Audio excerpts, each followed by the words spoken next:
Buenas a todos de nuevo por el canal de Biosfera.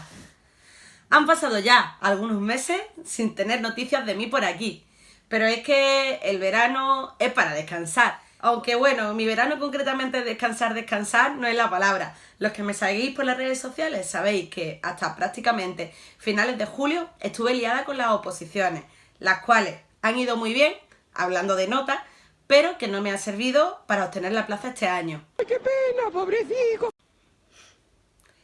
En los próximos años lo conseguiré. Lo que sí que tengo buenas noticias, y es que para el curso 2018-2019 me han dado una vacante de año completo en una ciudad muy grande llamada Jerez de la Frontera, en Cádiz, Andalucía. Ya huele a feria, que ole, ya huele a feria. Así que estoy muy contenta. Ahora solo queda ver qué cursos tengo y ver cómo puedo integrar el canal con todos ellos. Por otro lado, agosto he estado viajando, he ido a la costa oeste de los Estados Unidos.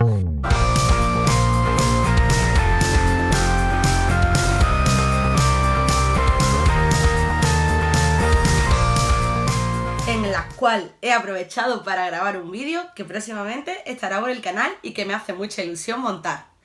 Pero dejo de hablar y vamos a lo que vamos. Y es que sois muchos los que me habéis pedido la resolución de selectividad de junio. Es verdad que yo prometí que la iba a subir. Voy un poco tarde, pero como lo prometido es deuda, allá va la resolución de biología de selectividad junio 2018. Como he hecho en todos los vídeos de resolución de selectividad, las preguntas más teóricas las voy a pasar un poco más por encima, es decir, voy a decir las nociones para que las resolváis bien, los puntos que tenéis que poner, pero vamos a centrarnos un poco más en aquellas que son de pensar o más de resolutiva, más que pues de soltar la teoría sin más. Entonces, sabéis que las tres primeras, pues vamos a verlas un poco más por encima, os voy a dejar en el PowerPoint las respuestas de todo, pero el resto sí que me centraré un poco más en verlas en profundidad. Así que vamos con la opción A. La opción A empieza con una pregunta de fotosíntesis. Ya sabéis que la parte de la fotosíntesis es la que menos me gusta, pero bueno, ha caído en selectividad como podía haber caído cualquier otra cosa. En realidad tampoco es tan difícil, solo que nos dice que indiquemos la fase de la fotosíntesis. Pues bueno, súper sencillo. Fase luminosa y fase oscura. Solo nos dice que la indiquemos, pues indicarlo vale 0,2, es decir, fase luminosa, fase oscura. Y los procesos biológicos que se realizan en cada una de ellas. Ahora sí, los diferentes procesos que se dan en cada una de las fases.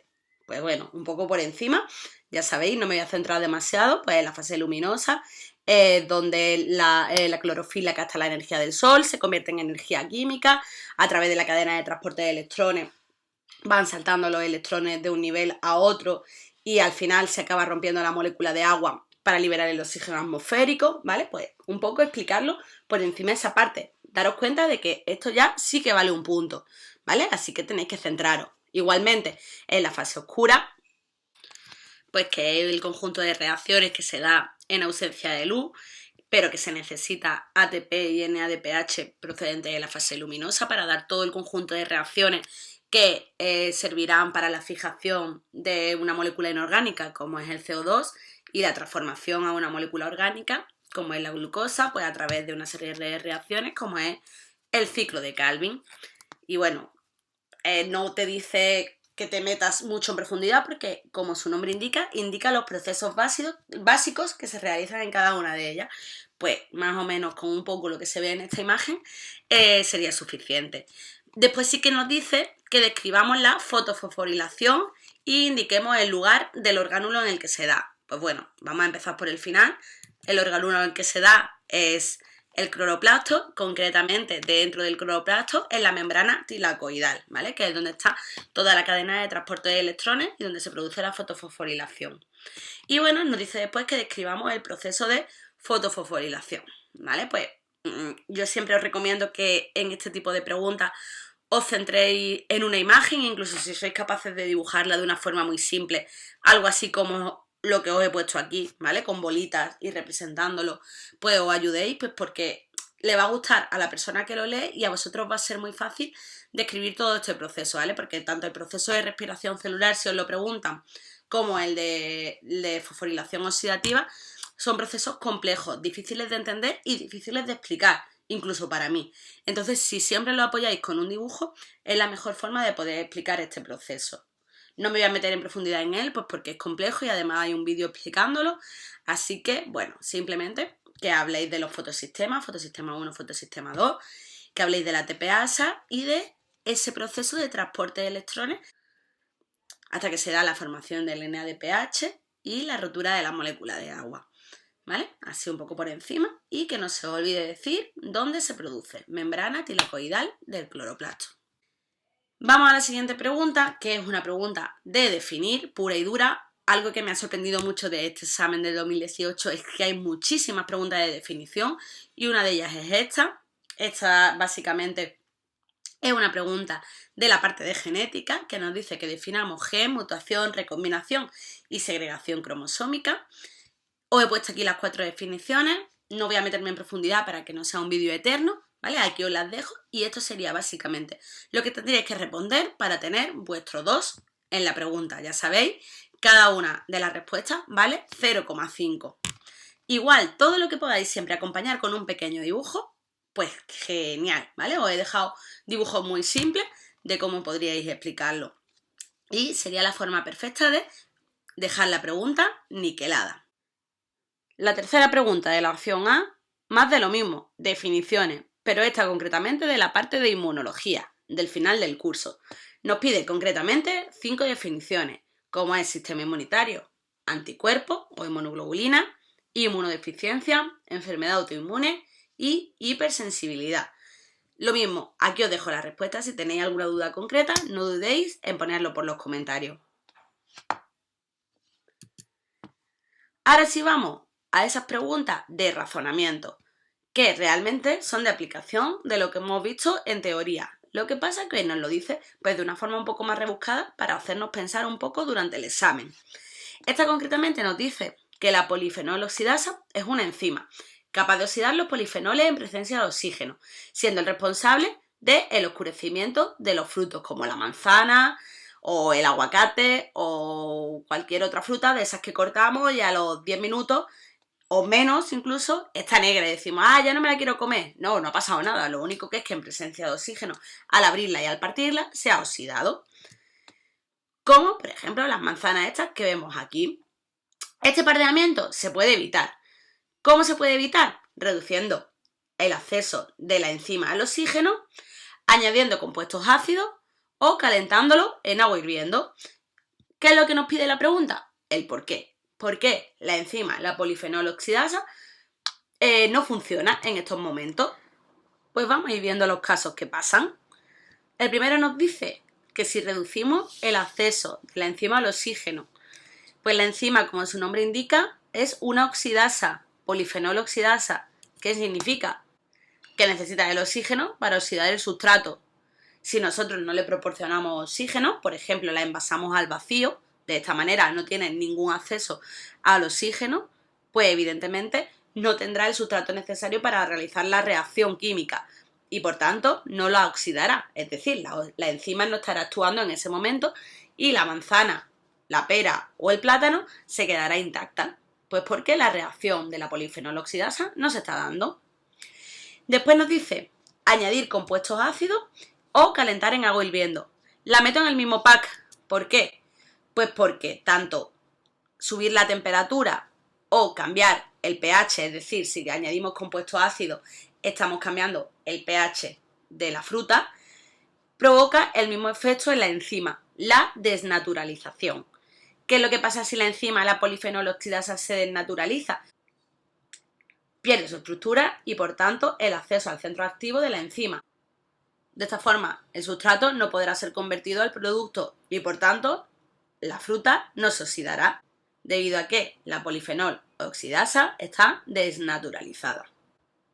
Una pregunta muy sencilla, lo que pasa es que quizás la forma de preguntarla es un poco más diferente a como estamos acostumbrados. Vamos con la siguiente, una pregunta más de la parte de celular. Nos dice que el síndrome de Cartagena afecta a diferentes componentes de los cilios. dando lugar a una formación de cilios con una estructura defectuosa. O sea, nos habla que ese síndrome afecta a la estructura de los cilios. Este síndrome causa, entre otros síntomas, la infertilidad en el hombre. Indique de forma razonada por qué se produce dicha infertilidad masculina. Recordamos lo primerísimo, que cilio y flagelo tienen la misma estructura molecular.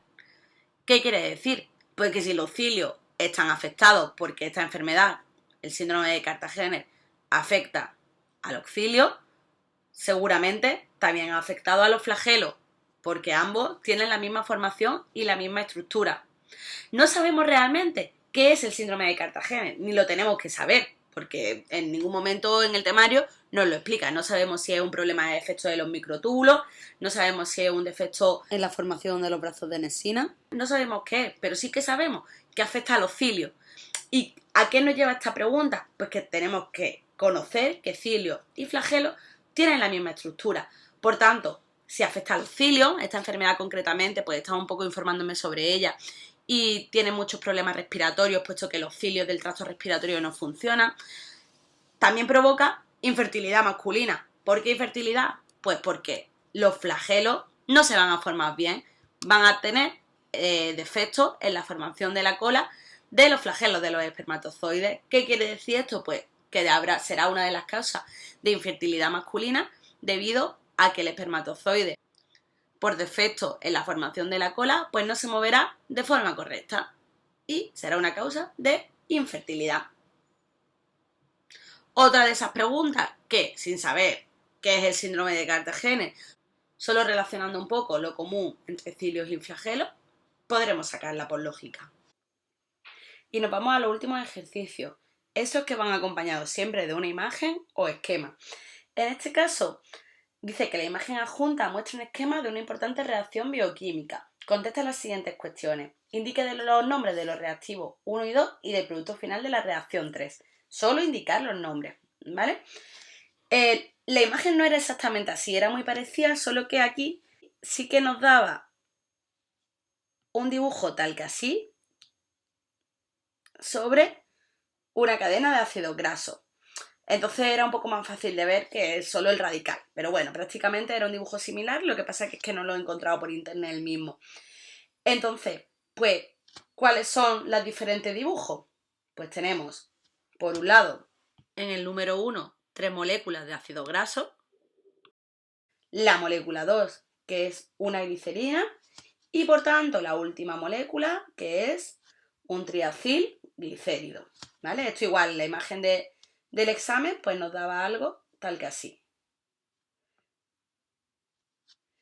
Esto vale 0,6 puntos. ¿Cómo se denomina esta reacción? Pues es una reacción de esterificación, como podemos ver por aquí abajo, que lo he tapado sin querer. Solo nos pregunta cómo se denomina y después nos dice que cómo se denomina la reacción inversa. Pues la reacción inversa es la reacción de saponificación. Es decir, tenemos por un lado la esterificación y la reacción inversa, la saponificación. La segunda parte nos dice que en relación de la imagen anterior contestemos las siguientes preguntas. Nos dice que citemos 2 propiedades del reactivo. Nos dice 2, yo he puesto 3, solo nos pide citar. Pues las 3 propiedades de los ácidos grasos, es decir, del reactivo, eran la solubilidad, el punto de fusión y la capacidad de esterificación, es decir, de unirse a una glicerina para formar un triacilglicérido. Nos dice solo que citemos 2. Nos vuelve a decir que citemos una función común del compuesto 3, es decir, del triacilglicérido, en organismos animales y vegetales. Como función común, la reserva energética, en el caso de los animales, las grasas, y en el caso de los vegetales, los aceites. Y una función exclusiva del compuesto para los animales, pues, por ejemplo, como aislante térmico, en forma de tejido adiposo para aquellos animales que iban en clima frío. Una pregunta de aplicación de lo aprendido en los lípidos. Sencilla y fácil de responder. Y esta ha sido la opción A. A mi parecer, si a mí ese examen me lo hubieran dado en selectividad y hubiese tenido 5 minutos para decidir qué opción hacer, creo que hubiese cogido la que vamos a pasar a explicar ahora, la opción B. La veo, no es que sea más fácil, pero sí con problemas que se han trillado más en clase. Entonces, pues a mi parecer creo que es una opción un poco más asequible. Pero bueno, un poco va en criterio de lo que hayáis estudiado y lo que os guste de la biología a cada uno. Así que vamos a pasar a la resolución de la opción B. Pues la primera pregunta de la opción B nos pide lo primero que definamos monosacáridos. Los glúcidos más sencillos, polialcoholes con un grupo aldehído cetona, carácter reductor, solubles en agua y que forman sólidos cristalinos. Ahí tenéis la definición. Nos dice después que expliquemos dos de sus funciones. Pues las funciones principales de los glúcidos, en este caso de los monosacáridos, pues es la función energética, ya que es el principal componente energético de la célula, pues por ejemplo la glucosa, o estructural, ya que la unión de muchos monosacáridos pues va a formar moléculas estructurales como por ejemplo son los nucleótidos o como por ejemplo son las celulosas, que tienen una función estructural. Dice que los clasifiquemos según el número de átomos, pues aquí os he hecho esta tabla pues que es la típica. Según los átomos de carbono, 3, 4, 5, 6, 7 y 8, se pueden clasificar pues añadiéndole al sufijo osa el prefijo tri, tetra, penta, hexa, hepta, octo, dependiendo el número de carbonos tal como se representa en la tabla. Y nos dice después también que representemos la fórmula desarrollada de la glucosa y de la ribosa. Pues nada, esto no nos queda más remedio que sabérnoslo de memoria. La glucosa, en este caso representa la D-glucosa, pues porque no nos especifica si es la D o la L, pues yo he puesto la D, y la ribosa. La siguiente pregunta, volvemos otra vez a una de definición, en este caso es la parte de microbiología, donde nos pide que definamos microorganismos bacteriófagos, célula procariota, biotecnología y ciclo lítico. Aquí os dejo las definiciones de la última parte del temario, la parte de microbiología. Lo mismo, si tenéis alguna duda, no dudéis en preguntarla. En la siguiente pregunta nos dice que ¿qué es la fermentación? Pues esta es un proceso catabólico que usan los seres vivos en ausencia de oxígeno para obtener la energía de los compuestos orgánicos. ¿Qué tipos de células lo usan? Pues dependiendo de la fermentación. Por ejemplo, la fermentación láctica lo usan las bacterias y las células musculares siempre y cuando no haya oxígeno disponible. Por otro lado, la fermentación alcohólica pues lo usan las levaduras y algunas células vegetales. ¿En qué lugar se da esta fermentación? Pues dentro de la célula se lleva a cabo en el citoplasma. Y la última pregunta nos dice que por qué su rentabilidad energética es diferente a la respiración celular. Pues simplemente la fermentación se realiza en condiciones de anaerobiosis. ¿Qué quiere decir? Pues que no hay oxígeno disponible. Por tanto, si no hay oxígeno disponible, no se va a seguir la ruta de la fosforilación oxidativa y la cadena de transporte de electrones, sino que se va a ir a la ruta de la fermentación. Esta fermentación, lo que ocurre es que su rendimiento es mucho menor. El rendimiento de la fermentación es de 2 ATPs, mientras que el rendimiento de la respiración aeróbica es de 36-38 ATP por cada una de las glucosas empleadas. ¿A qué se debe esta diferencia? Pues simplemente eso, a la presencia o ausencia de oxígeno que encamina a las células a seguir o la respiración o la fermentación. Ahora, con la cuarta pregunta nos metemos en la parte de razonamiento de la opción B. La primera de ellas nos dice que expliquemos por qué los diferentes compartimentos subcelulares, es decir, los orgánulos, lisosomas, mitocondrias, cloroplastos, mantienen una composición química diferente al citosol. Pues bueno, la respuesta es muy obvia. ¿Por qué la célula compartimenta? ¿Cuál es el éxito evolutivo de la célula eucariota? La compartimentación, es decir, la división del trabajo. En cada uno de los orgánulos se realiza una función diferente para la célula. Esto hace que cada orgánulo también tenga una composición diferente. Como están aislados del citosol, es decir, cada orgánulo está envuelto por su propia membrana, hace que la composición interna de cada uno de los orgánulos tenga una composición diferente debido a la función que realiza ese orgánulo. Por ejemplo, en el caso del lisosoma, que en él se realiza la digestión celular, la composición química de este orgánulo pues es muchísimo más ácida de lo que es el citosol. pero es debido a la función que este organulo concreto realiza. En la segunda pregunta de razonamiento nos encontramos con una de tipo inmunología, donde nos dice que la varicela es una enfermedad vírica que se suele padecer, ¿vale? La palabra padecer es importante, solo una vez en la vida. ¿Cómo explicarías que las personas que han sufrido la varicela queden protegidas de por vida? Pues nos vamos a la típica gráfica. Esta gráfica suele ser una pregunta también bastante segura, o bien de tipo razonamiento, o bien de tipo dibujo y esquema. Esta gráfica pues nos dice los anticuerpos que se fabrican por unidad de tiempo y además vemos qué pasa en el primer contacto con el antígeno y en el segundo contacto con el antígeno. La primera vez que el virus, en este caso de la varicela, nos ataca, nuestro cuerpo se pone a crear anticuerpos. Estos anticuerpos combaten la enfermedad y la curan. ¿Qué es lo que pasa si de repente otro antígeno del virus de la varicela vuelve a infectarnos? Pues que justo lo que nos decía es que no padecemos la enfermedad. ¿Por qué no la llegamos a padecer? Porque la respuesta que ahora se crea es desmesurada. Se crean una serie de anticuerpos muy grandes que no nos dejan padecer la enfermedad. ¿Esto por qué es? Pues por lo que se denomina respuesta primaria y respuesta secundaria. Es justo lo que nos dice la pregunta B. Indique qué tipo de respuesta inmune se produce. Pues ante un segundo contagio con el antígeno, lo que se produce es la respuesta secundaria. ¿Qué función desempeñan los linfocitos B en un segundo ataque con el virus? Pues los linfocitos B son los que cuando reconocen el antígeno, en este caso el virus de la varicela, se convierten en células plasmáticas y segregan anticuerpos. Estos anticuerpos combaten la enfermedad en la respuesta primaria. ¿Pero qué es lo que pasa? Que además de convertirse en células plasmáticas, estos linfocitos B pueden convertirse en células B de memoria, que se quedan todo el tiempo en el torrente sanguíneo.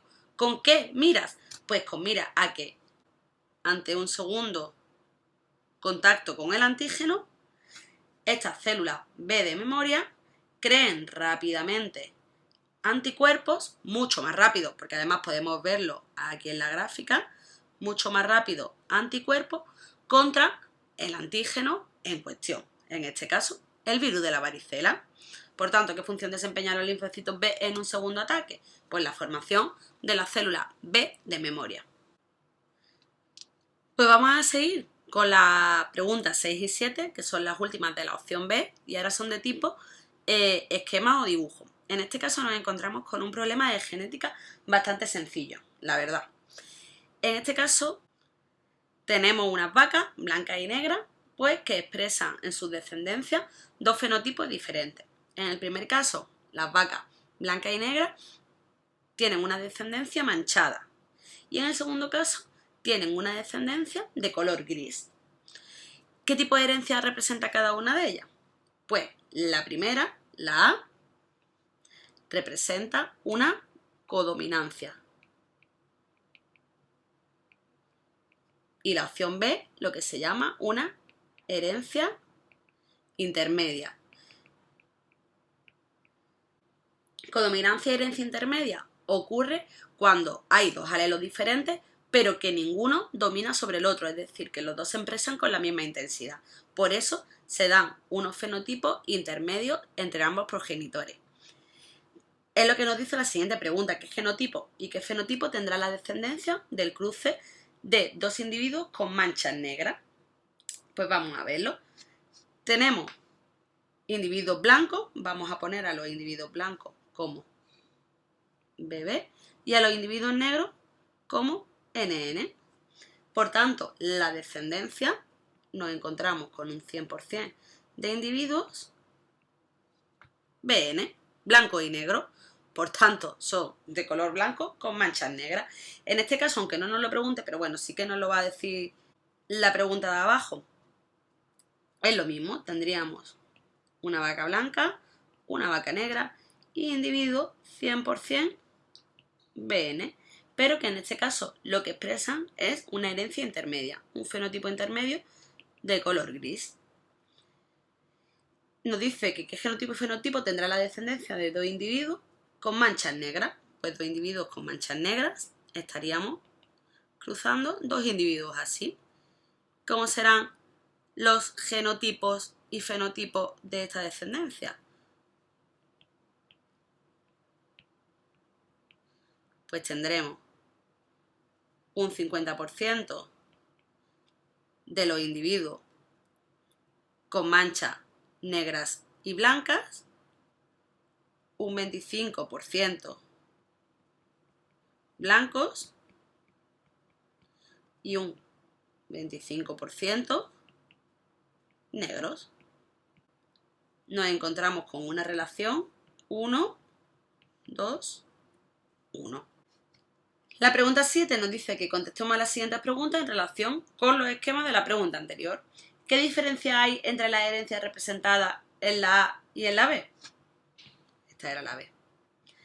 ¿Qué diferencia hay? Pues básicamente eso, pues que la codominancia lo que se expresan es los dos fenotipos de los progenitores, fenotipo blanco y fenotipo negro, se expresa pues de esa forma manchada, y que en la herencia intermedia lo que se expresa es un fenotipo intermedio entre los dos progenitores, digamos como una mezcla de color. Tenemos el blanco, tenemos el negro, la mezcla de color, si nosotros lo hiciéramos en una paleta de pintura, la mezcla de color, pues sería el gris. La vaca blanca representada con la imagen B podría tener 2 parentales grises, es decir, nos pregunta que si esta vaca, que es así, podría tener parentales grises, que los grises recordamos que eran así. ¿Podrían tenerlo? Pues sí, lo acabamos de ver antes. 2 parentales grises, que serían con este genotipo, darían un 25% de individuos blancos, un 50% de individuos grises y un 25% de individuos negros. Por tanto, esta vaca blanca sí que podría tener 2 progenitores grises.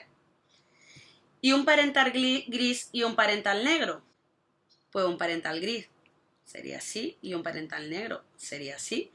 Por mucho que lo combináramos, es imposible que nos dé el fenotipo B mayúscula, B mayúscula. Estas vacas nos darían siempre un fenotipo así o así, con una proporción 1-1, 50-50. Razonen la respuesta con el cruce correspondiente. Pues tendréis que justificarlo pues con todos estos cruces. Y hasta aquí la opción B. Y esto ha sido todo. Espero que os dé tiempo a ver este vídeo los que os presentáis en septiembre.